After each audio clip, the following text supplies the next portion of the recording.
자, 개념 시범학기 본 내용 들어갈게요. 우리 일단 삼각형의 내심이 오늘의 주인공인데, 자, 이 삼각형의 내심을 설명하고 이야기하기에 앞서 선생님과 점검할 용어들이 좀 있습니다. 그거부터 시작을 해보도록 할게요. 첫 번째 테마, 원의 접선과 접점이라는 용어를 좀 알아볼까요? 자, 우리 원의 접선과 접점이란 말을 하려면 원과 이 직선 하나의 위치 관계를 설명하지 아니할 수가 없다. 쌤이 보여드릴게요. 자, 원과 직선의 위치 관계하면 이렇게 세 가지가 있습니다. 원과 직선이 두 점에서 만나는 경우, 이땐 특별히 이 직선의 이름이 하나 더 붙어 할선이라고 부르기도 합니다. 그리고 두 번째는 원과 직선이 이렇게 한 점에서 만나는 경우, 세 번째는 안 만나는 경우. 그 중에서 선생님이 원과 직선이 한 점에서 만나는 경우를 끄집어내서 가지고 올게요. 자, 이렇습니다. 구체적으로 직선 L이 있고요. 그리고 원 O가 있습니다. 그림에서 보시는 것처럼 직선 L과 원 O가 한 점에서 만나지. 이때 우리는 직선 L은 원 O에 접한다 라는 표현을 씁니다. 뭐라고? 접한다. 직선 L은 원 O에 접한다 라는 표현을 씁니다. 그래서 접하는 직선이라고 해서 주말 직선 L을 접선이라고 부르고요. 이때 접하는 점이다 그래서 주말 접점이라고 부르는 겁니다. 누구? 점 T. 됐니? 어렵지 않죠? 이 접한다는 표현만 잘 기억하시면 주말이야. 접하는 직선, 접선, 접하는 점, 접점. 어렵지 않게 용어 정리 딱 되실 거고요. 여기서 진짜 중요한 건 얘들아, 이 성질 하나 기억하셔야 돼요. 이제부터 원의 반지름과 접선이 떴다 하면 꼭 기억해야 될 아주 중요한 성질 중에 하나인데요. 보시는 것처럼 자, 우리 개편의 그림 봐봐. 자, 원의 접선 보이시나요? 직선 L은요. 접점, 여기서 점T입니다. 그 점을 지나는 반지름 OT와 항상 언제나 서로 수직하는 관계를 가집니다. 원하고 수직한다고, 직교한다고. 그래서 직각 표시 선생님이 해둔 겁니다. 언제나, 항상. 그래서 저걸 이용해가지고요. 다른 뭐 가계 크기 구한다든지 여러 가지 어떤 것도 많이 활용이 되어집니다. 합동을 표현할 때도. 그래서 꼭 기억합시다. 자, 주어진 원의 접선은 접점을 지나는 반지름과 서로 수직이다, 직교한다. 자, 이걸 우리가 수학이 좋아라 하는 기호로 나타내게 되면요. 직선 L과 자, 반드시 이 직선 L이 접선이잖아. 그 접점, 이 접선을 긋게 되면 반드시 접점이 생기잖아. 그 접점을 지나는 반지름이야. 반드시 접점을 지나는 반지름이야. 접점이니까 T가 꼭 들어가겠죠. 바로 변 OT, 이게 반지름이야. 접점을 지나는 반지름. 접선과 접점을 지나는 반지름이 서로 수직이다, 직교한다 라는 거 기호로 딱 나타내셔야 되고요. 문제 속에 저 기호 어떤 표시가 또 나오면 또 100% 이용할 수 있어야 하겠습니다. 자, 원의 접선, 원의 접점 이거 알아봤고요. 두 번째 테마 이번엔요. 내접원과 내심에 대한 얘기 좀 해볼게요. 자, 개쌤이 뭘 그려놨어? 사각형을 그려놨어. 그 사각형 안쪽에서 뭐 하고 있어요? 접하고 있는 원이 보입니다. 그래서 안쪽에서 접하는 원이다 해서 안 내자를 써서 내접원이라고 불러요. 누구를? 이 원 I를. 그런데 이 설명만으로는 살짝 조금 부족합니다. 왜요? 안쪽에서 접한다라는 것이요. 주어진 I는 사각형이라 4개의 변을 가지는데요. 그럼 4개의 변 중에 한 놈만? 아니면 2개만? 안 돼. 반드시 주어진 사각형이라면 사각형의 4변, 오각형이라면 오각형의 5변 모두 접할 때 비로소 우린 내접원이라고 할 수 있거든요. 이게 조건입니다. 주어진 다각형이 뭐야? 삼각형, 사각형, 오각형 이런 데 싸잡아 다각형이라고 하잖아. 이 주어진 다각형의 모든 면에 접하는 원을 내접원이라고 한대요. 라고 딱 기억을 하셔야 되고요. 그럼 내접원의 중심, 준말입니다. 내접원의 중심을 그래서 우리는 줄여서 내심이라고 부르고요. 여기서는 내심이 I로 표현이 됐네요. 일반적으로 내심은 I로 표현을 많이 하고요. 그리고 앞으로 배우게 될 비교가 될 I입니다. 외심은 O로 표현을 많이 해. 그렇다고 항상 내심은 I여야만 하고 외심은 O여야만 하는 건 아니야. 문제에서 점 P를 외심이라고 하자가 외심이 되는 거야, P가. 그건 주어지는 조건에 따라 달라지니까 문제를 꼭 야무지게 읽으셔야 되고 일반적으로 교과서와 교재에 내심을 I, 외심을 O로 표현한다. 뭐 이 정도만 아시면 되는 거예요. 됐니 얘들아? 그러면 지금 선생님 사각형 그렸는데 그럼 사각형. 네가 알고 있는 모든 사각형 이렇게 내접원이 존재할까요? 아니요. 아닌 예를 보여줘야죠. 자, 이렇습니다. 주어진 그림에서 보시는 것처럼 그래요. 일반적으로 일반화시켜 표현할게요. 네가 알고 있는 모든 삼각형은 내접원이 존재합니다. 하지만 그 외의 다각형, 사각형, 오각형, 육각형 쭉쭉쭉 이런 아이들 항상 내접원이 존재하는 건 아닙니다. 하지만 스페셜한 아이, 딱 하나이 누구? 앞에 정 붙어가지고요. 정삼각형, 정사각형, 정오각형 이런 정다각형은 항상 내접원이 존재합니다. 특징적인 것들 좀 알아두시면 좋겠죠? 어떻게 정리할까? 이렇게 정리하시면 돼. 모든 삼각형은 내접원이 존재합니다. 그렇다고 해서 다각형은 항상 내접원이 존재하는 건 아니지만 정다각형은 내접원이 또 항상 존재합니다. 이렇게 기억을 해주시면 돼요. 정리됐나요? 내접원과 내심의 용어까지 아셨다면 비로소 삼각형의 내심 들어갈 수 있습니다. 세 번째 테마, 우리 삼각형의 내심 기본 중에 기본 요 세 가지 딱 기억하시면 돼요. 일단 선생님이 그려놓은 그림 봐봐. 삼각형 ABC 보여? 그리고 그 안쪽에서 세 변 모두를 접하고 있는 원이 보이실 겁니다. 그 아이가 바로 내접원이에요. 얘가 바로 내접원이고요. 그 내접원의 중심을 우리는 내심이라고 합니다. 이렇게 내접원의 중심, 내심은요. 내접원을 그리면 자연스럽게 그치 우리가 찾아낼 수 있죠. 하지만 항상 저기 원을 그려서 원의 중심을 찾아야만 내심을 찾을 수 있는 것은 아닙니다.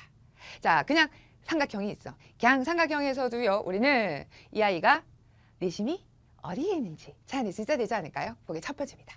자, 언제, 어떻게? 네, 각의 이등분선의 작도를 기억하실지 모르겠습니다. 이 교과서에 따라서 그리고 또 이 선생님하고 A급 수학을 한 친구들은 각의 이등분선의 작도를 해봤는데 학교 교과서에 아마 그게 빠져있으면 처음 듣는 친구들도 있을 거예요. 사실 이 작도가 중요한 건 아니야. 작도의 순서, 작도의 방법이 중요한 게 아니라 각의 이등분선의 작도를 일단 할 수는 있다라는 것만 안다면 삼각형은 각이 몇 개? 내각이 3개잖아. 그 세 내각의 이등분선. 그 이등분선이 딱 한 점에서 만나게 돼 있어. 각 A를 반띵, 각 B를 반띵, 각 C를 반띵 했더니 지금 보시는 것처럼 어디? 한 점, 바로 I에서 만나네요. 걔가 바로 내심이라는 것을 우리 친구들 알고 계셔야 해요. 왜 삼각형의 세 내각의 이등분선이 한 점에서 만나나요? 라고 물어보신다면 선생님이 그 증명, 개념 확인 아래쪽에 있는 문제 첫 번째에서 보여드릴 거예요. 개봉박두 조금만 있어. 이거 선생님이 증명해 줄 거야. 기억해야 될 것은 내심은 주어진 삼각형의 세 내각의 이등분선이 한 점에서 만나기 때문에 각의 이등분선의 작도를 통해서 찾아낼 수 있다. 이렇게 딱 기억해 주시면 돼요. 됐나요? 오케이. 주어진 아이 이렇게 또 삼각형의 내심을 찾아낼 수 있구나 라는 것도 중요하고 수행평가로 선생님들이 좀 많이 물어보신 것 중에 하나인데요. 우리 친구들 이렇게 실생활 속에서 삼각형의 내심을 찾아낼 수 있습니다. 그럼 일단 모래가 필요하고요. 삼각형 모양의 판이 필요합니다. 삼각형 모양의 판을 준비하고요. 그 위에 개쌤이 모래를 이렇게 스르르르르르 뿌려볼게요. 그럼 그 모래가 쌓여서 산을 이루게 되지 않을까요? 그치? 그것을 위에서 내려다보면 그 산의 정상이 주어진 이 판때기, 삼각형 모양의 판때기, 그 삼각형의 내심이 되어집니다.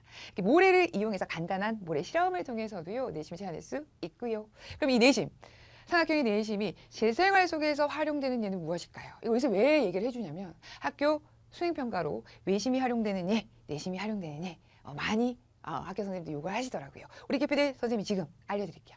먼저 외심은 또 외심 때 선생님이 얘기를 해줄 거고요. 내심이 실생활 속에 활용되어지는 대표적인 예함이 바로 이겁니다. 자, 이런 거예요. 지금 3개의 도로가 있는데요. 그 3개의 도로로 둘러싸인 땅에 개쌤이 공장 사장님이야. 공장을 지으려고 해요. 그 공장의 위치를 어디에 하는 것이 가장 베스트할까요? 라고 물어봤을 때 얘다 생각을 해봐. 어디에다 공장의 위치를 딱 정하는 것이 가장 선생님 입장에서는 선생님이 공장을 세울 때 돈이 들 거 아닙니까? 공장을 왜 세워? 그래서 물건을 만들고 만든 물건을 또 이렇게 운송, 배달, 수송할 거 아니야.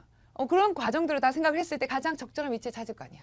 그래서 선생님은요, 이 공장의 물건을 이제 물건을 만들기 위해서 필요한 재료를 가지고 오고 또 만들어낸 생산품을 다 또 가지고 가고 운반하고 수송하는데 3개의 도로를 모두 이용한다는 가정 아래.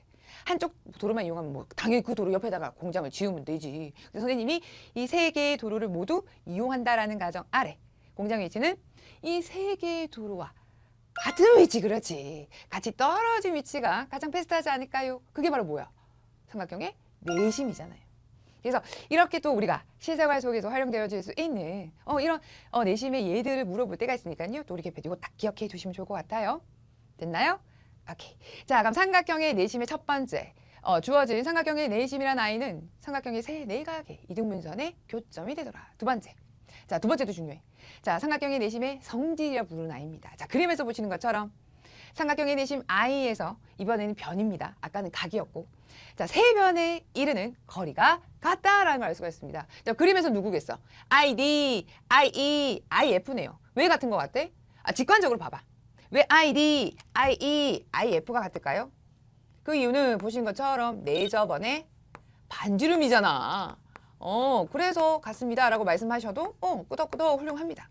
내접원의 반지름이니까 그래서 같다라고 말씀하셔도 되고요. 아니면 하나 더. 합동을 이용할 수도 있는데요. 자, 지금 여기에는요. 주어진 세 쌍의 합동의 삼각형을 찾아낼 수 있습니다. 먼저 한 쌍, 두 쌍, 세 쌍. 그럼 한 놈만 볼까요? 삼각형 ADI와 삼각형 AFI가 무슨 합동입니까? 일단 우리가 뭘 그었어? 수선을 그었네. 왜 수선을 그었을까? 왜 지각 되어 있을까요? 원의 중심에서 지금 보는 것처럼.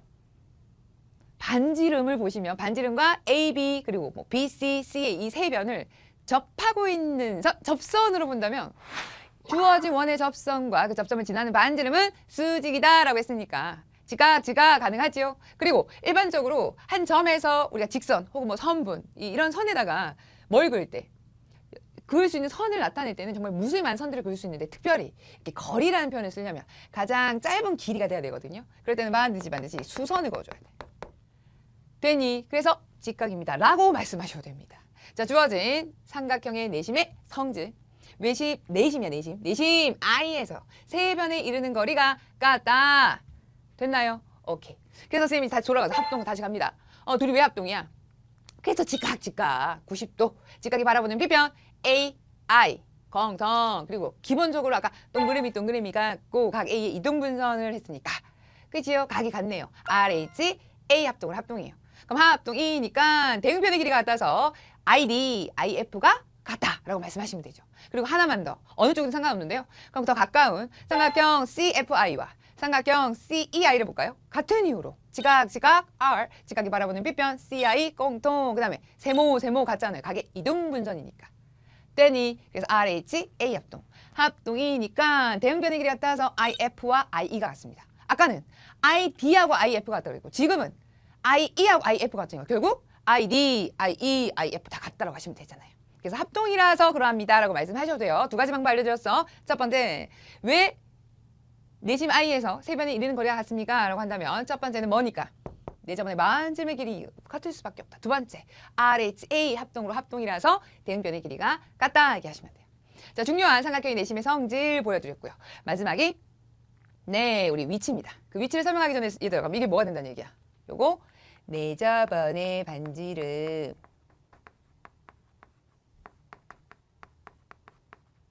요거 딱 기억해 주시고. 자, 세 번째가 이제 뭐냐면 삼각형의 내심의 위치입니다. 위치. 근데 참 이건 당연한 게 얘들아, 삼각형의 내접원은요 항상 어디 있습니까? 삼각형 안쪽에서 접하는 원이니까 삼각형의 안쪽이 있잖아요. 근데 그 내접원의 중심이 내심이거든. 그래서 삼각형의 내심의 위치는 항상 그 삼각형의 안쪽, 내부에 존재할 수밖에 없습니다. 이 당연한 얘기를 선생님 왜 여기다가 써놨나요? 사실 내심보다는 누구 때문에? 외심 때문에 그래. 우리가 지금 내심에 대한 기본들을 좀 알아봤는데요. 이런 기본적인 것들이 우리가 다음 시간에 배우게 될 외심하고 완전 비슷한 듯 하면서 완전 다르거든. 그래서 은근 헷갈려. 비교 정리 좀 깔끔하게 해두셔야 될 부분이 있는데요. 그때 이 내심은 항상 내부에 존재한다라는 당연한 어떤 성질이라면 외심이 그렇지 않아. 외심이 좀 복잡하고 다양해요. 그래서 비교 정리하실 때 구분해서 정리하시라고 내심을 말씀을 드리는 겁니다. 당연한 얘기죠. 삼각형의 내접원은 삼각형의 내부에 있고 그 내접원의 중심이 내심이니 모든 삼각형은 내심이 삼각형의 내부에 있다 이렇게 기억하시면 돼요. 여기까지 삼각형의 내심 기본을 잡았습니다.